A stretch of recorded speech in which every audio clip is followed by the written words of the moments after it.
Hola, mi nombre es Ricardo Arturo Soria Sánchez, soy del grupo 101 de la Escuela Superior de Educación Física.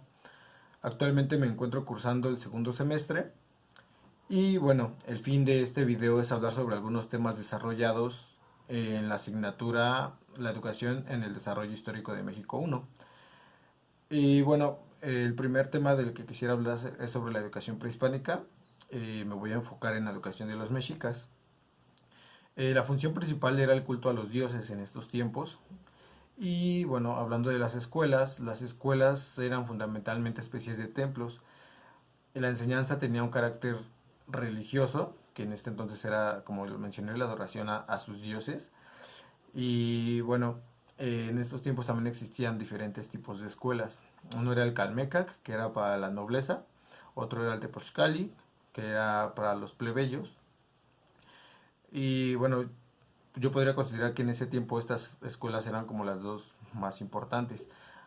También se mencionan otras que era como el Ichporcalli, que era una escuela para mujeres, y la otra escuela era el Huicacalli, que era a esta escuela asistían los alumnos a recibir órdenes de canto y de danza.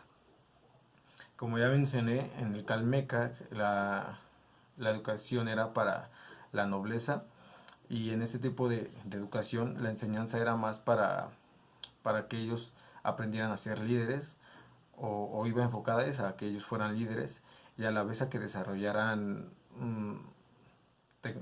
una alta tecnología que en ese entonces se consideraba alta tecnología. En el Tepochcali, que era para los plebeyos, aquí se hacían hincapié en el trabajo y en las actividades militares. Eh, en ese tiempo también la educación constaba de dos etapas. Se puede decir que la primera etapa, que era antes de los 14 años, donde la educación se recibía desde casa, y la segunda etapa era que después de los 14 años ya se mandaba a estas escuelas a los niños y jóvenes. Eh, Como podemos ver, en estos tiempos ya existía la religión o las creencias de de los mexicas y estaba mezclada con la escuela.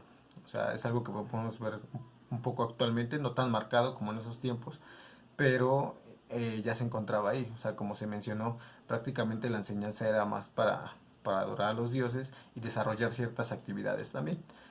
Eh, ya, ya después de esto viene un gran cambio, que es en el tiempo de la colonia, cuando llegan los españoles.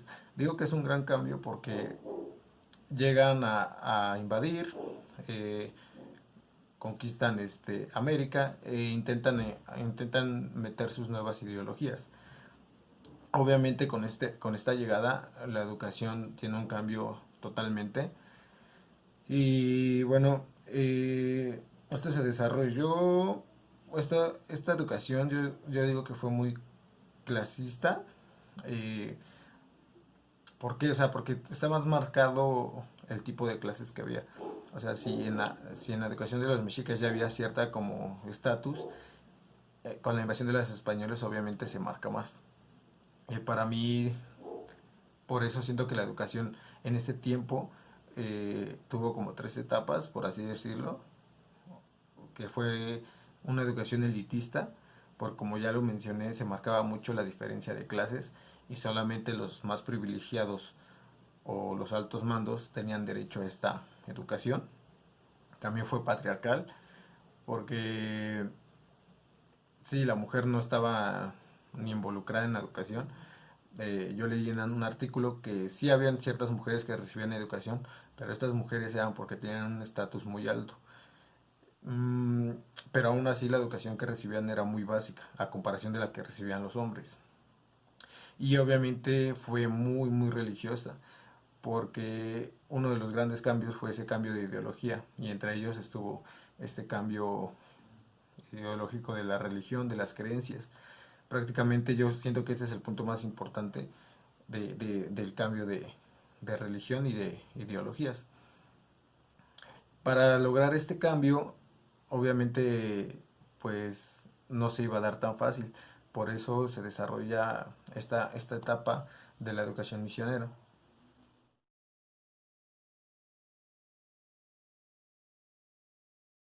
Y bueno, en la educación misionera, como su nombre lo dice, la misión era que los frailes tenían que hacer cambiar su ideología, bueno, sus creencias al pueblo indígena. Pero esto fue sí, fue una como misión difícil, ya que pues tenían que hacer cambiar la ideología de un pueblo que ya tenía cierta ideología y que tal vez ya la tenía muy marcada. También fue difícil porque los frailes llegan a un territorio totalmente desconocido y llegan a un lugar donde la lengua también es totalmente diferente. Entonces, lo que se hizo fue mandar como grupos. Estos grupos fueron los franciscanos, fueron los dominicos, después los agustinos y después los jesuitas.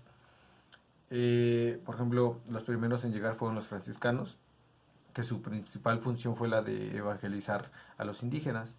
Fueron los primeros que sí que se interesaron en instruir un nuevo conocimiento.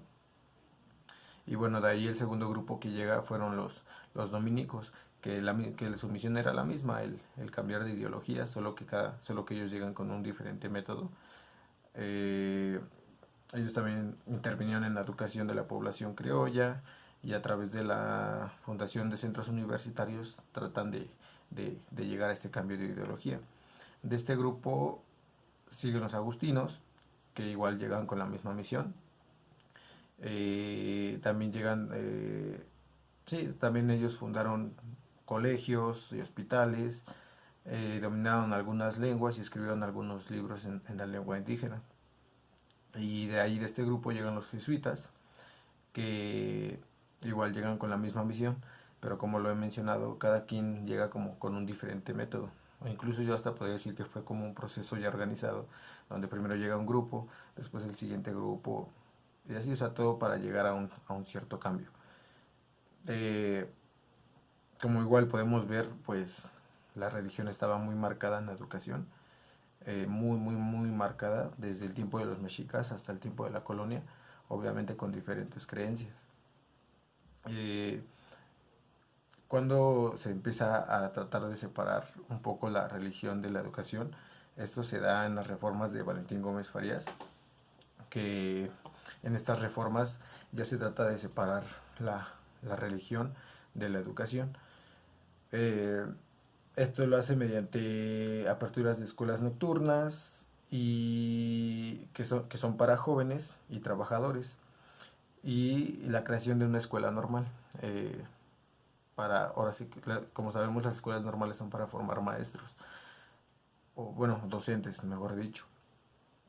Igual, como se sabe, en el tiempo de la colonia, los, los profesores o los que impartían las clases, pues eran, sí, podrían decirse que era hasta los frailes o sí, o el mismo cura de la iglesia. Con estas reformas se trata de cambiar eso y se trata de conseguir una nueva ideología. Y bueno, aunque existían estas reformas, en ese tiempo igual la educación no llegaba como a todo el pueblo, por lo que por lo que en un futuro se llegó al principio de la instrucción pública, de la primaria laica, gratuita y obligatoria. Pienso que eso es un punto muy importante, ya que al ser la educación gratuita, puede llegar a esa gente que no tenía los recursos para recibir una educación. La parte de que sea laica igual me parece muy importante, ya que separa totalmente, o podría decirse que totalmente, la iglesia de la educación, y esto da paso a nuevas ideologías o a que la gente no se cerrara a una sola ideología o aceptara a más personas con diferentes tipos de ideología y así buscar nuevas tecnologías o nuevos avances. La parte de que fuera obligatoria también me parece muy importante, ya que así nuestros padres o los padres de los niños de ese entonces se veían obligados a que llevaran a sus hijos a recibir una educación. Hoy en día se mantiene todavía esa ideología de que sea gratuita, laica y obligatoria. Ya hablando de la educación, obviamente también tenemos que hablar de los docentes, ya que ellos son los que imparten esta educación, son parte fundamental. Al que sea laica, la educación obviamente también llega a esos lugares como pueblos marginados. Y bueno, como mencioné, al momento que la educación es gratuita, pues llega a esas zonas o a esa gente que no tenía las posibilidades de tener una educación porque no tenía pues sí, cierta riqueza o cierto estatus para recibir la educación. En el momento que se hace gratuita, pues llega a estas partes como los pueblos marginados y obviamente también un punto importante para mencionar en la educación es el docente. Siento que o siempre más bien siempre he pensado que el docente es la base de la educación, pero también se enfrenta a diferentes contextos. No es lo mismo un docente que trabaja en el campo, o sea, que da su educación en estas zonas marginadas, a un docente que da clases en una ciudad. Obviamente el docente que trabaja en una zona marginada presenta mayores dificultades, ya que no tiene todas las herramientas para dar sí, una buena enseñanza. Y, o sea, incluso lo podemos ver ahorita, o sea, si un docente de ciudad no tiene las herramientas suficientes, ahora imaginemos un docente en una zona marginada o que tiene que dar clases en el campo. Eh, a esto también vienen los tipos de enseñanza o los métodos de enseñanza, eh, porque no va a ser el mismo método o el tipo de un docente que está trabajando en campo a un docente que está trabajando en ciudad. Es importante que este docente conozca estos tipos o estos métodos, porque de acuerdo a lo que él observe, al contexto de la ciudad o del campo, a la cultura que se maneje, a las ideologías que se manejen en las zonas donde él esté trabajando, él va a decidir qué tipo de enseñanza va a dar. El, el objetivo es que su enseñanza sea lo más gratificante y que cumpla con los propósitos que él desea.